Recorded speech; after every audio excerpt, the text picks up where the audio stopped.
Berdoa pada Allah. Kalau anak kehilangan orang tua disebut yatim piatu. Langsung dijawab ya Mas Aryo dan Mbak Astri. Oke, terima kasih pertanyaan. Ya kalau dibilang lelah, emang lelah banget karena kalau menurut aku lelah mental batin itu lebih lelah daripada fisik gitu, capaian fisik.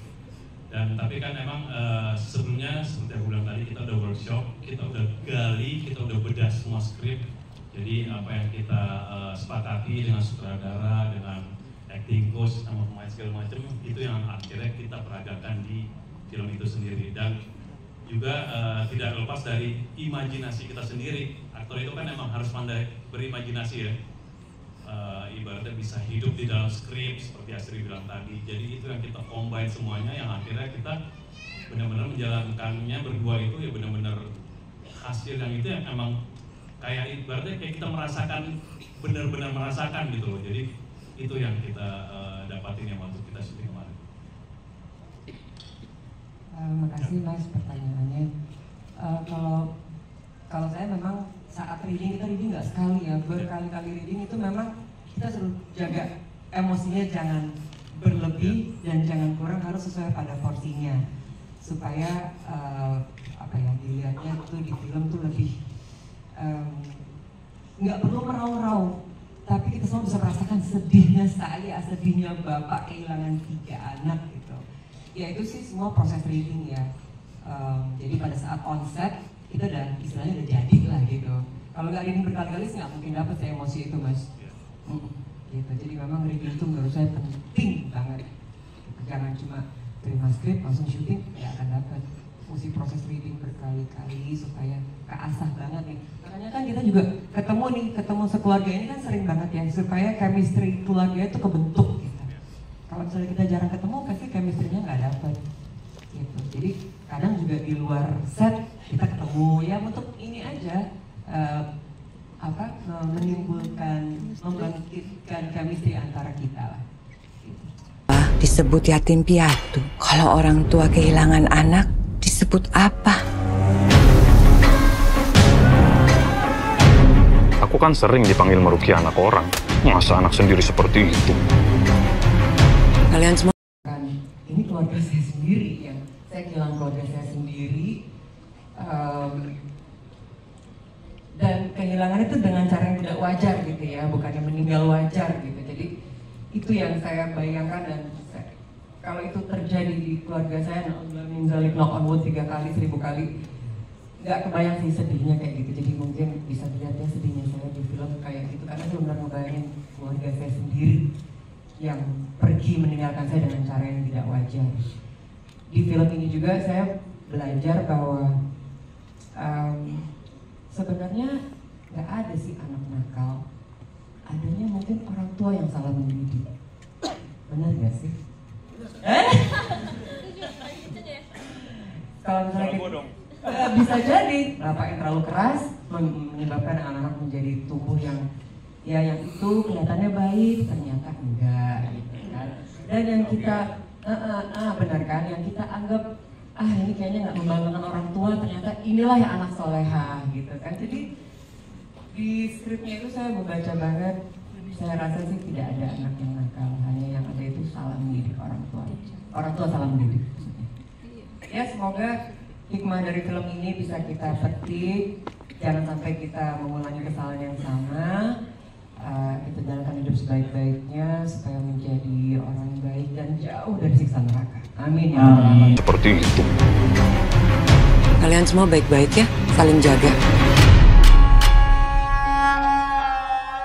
Di sanalah tempat balasan yang setimpal sesuai dengan perbuatan dan dosa manusia semasa hidupnya. Aku ada 3 faktor ya. Pertama, aku memang tahu sekali komik Siksa Neraka ini. Kebetulan pas zaman SD, kita keluar SD aja udah banyak banget yang jual kayak gituan gitu. Jadi ini lumayan jadi komik favorit kita dari zaman dulu.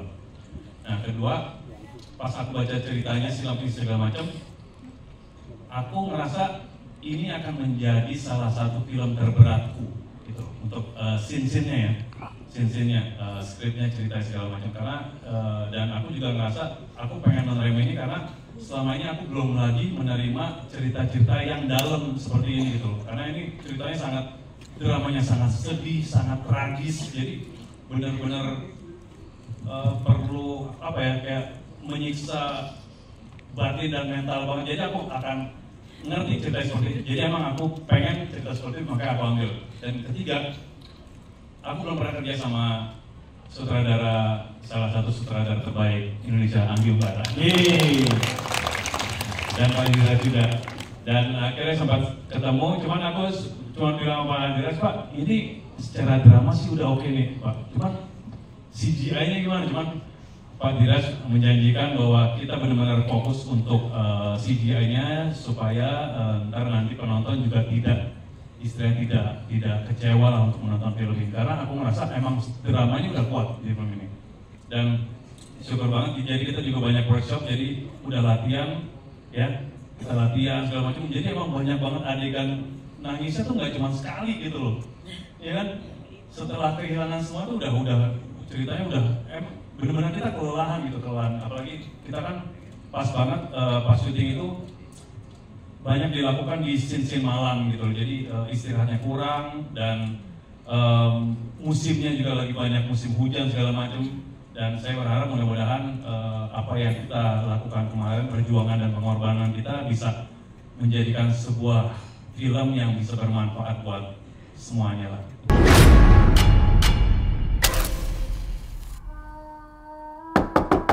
Aziza? Aziza?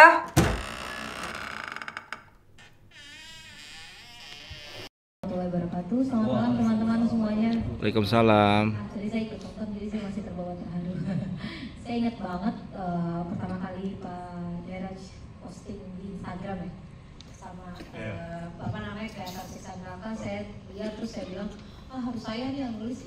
Tapi terus berbulan-bulan kita tidak bertemu ya Pak, sampai tiba-tiba suatu hari jodoh datang dengan sendirinya. Pak Deraj terus menghubungi, Lele boleh ketemu gitu. Saya cuma bilang waktu itu harus di Sandraka yang dia tawarin ke saya.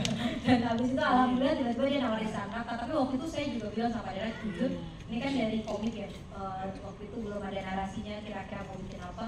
Saya butuh waktu Pak, kayak terima kasih Pak Deraj waktu itu ngasih cukup waktu dan ngasih kesempatan buat saya buat gimana sih kita mau bikin film apa gitu. Waktu baca, akhirnya saya baca ulang komik itu, terus yang saya ingat tuh bukan cuma komik itu, tapi saya ingat waktu Abi, bapak saya, itu ngasih komik itu waktu kecil gitu. Terus kayak akhirnya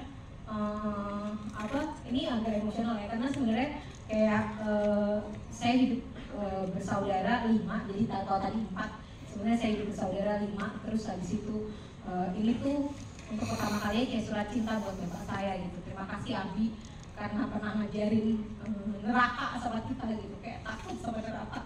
Tapi juga mikir kayak nanti kalau misalnya ternyata dosa-dosa kita terus habis itu nggak bisa ditampung kan sama Abi juga harus ditanggung sama diri kita sendiri, terus gimana gitu. Jadi akhirnya saya waktu itu datang dengan sebuah sinopsis yang saya bilang sama Pak Deraj coba boleh nggak baca sinopsisnya gitu.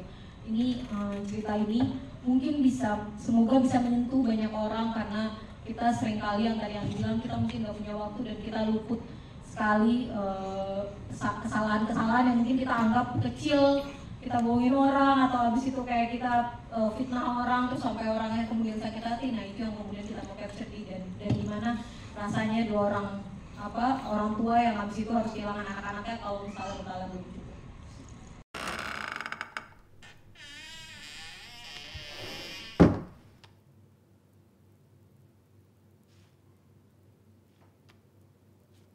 Nak? Lebih waktu kita sembunyi, kita orang-orang yang merugi kalau kita nggak manfaatin waktu kita yang sebaik mungkin di apalagi masih hidup gitu ya. Don't take it for granted lah, waktu yang satu hari nggak bisa dibeli, jadi never waste it. Baik, boleh tepuk tangannya sekali lagi untuk Mas Anggi ya. Dan selanjutnya kita akan Assalamualaikum warahmatullahi wabarakatuh. Kalau ditanya perasaan ya gimana ya, Mas masih berduka sebenarnya sih, karena kan barusan minggu lalu ibu saya almarhum meninggal dunia wafat. Rasanya masih berduka. Wa inna ilaihi raji'un. Kita semua gitu, terutama saya sih yang udah berjibaku membuat film ini, dan ternyata ibu nggak sempat hadir. Biasanya dia selalu hadir di setiap premier film saya, dan kali ini dia nggak hadir. Film ini bisa persembahkan untuk ibu saya sih.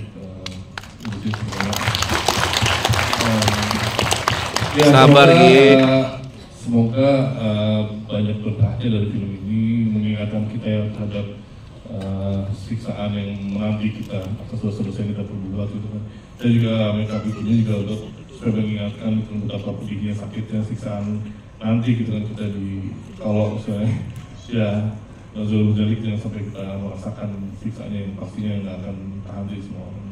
Ya itu sih, semoga ya perasaannya sedih tapi juga lega, bahagia juga filmnya dia bisa selesai dan bisa dipersembahkan untuk rakyat Indonesia dan juga yang lain.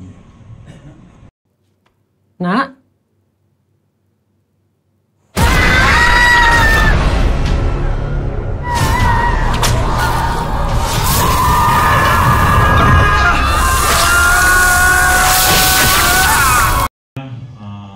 CGI ya.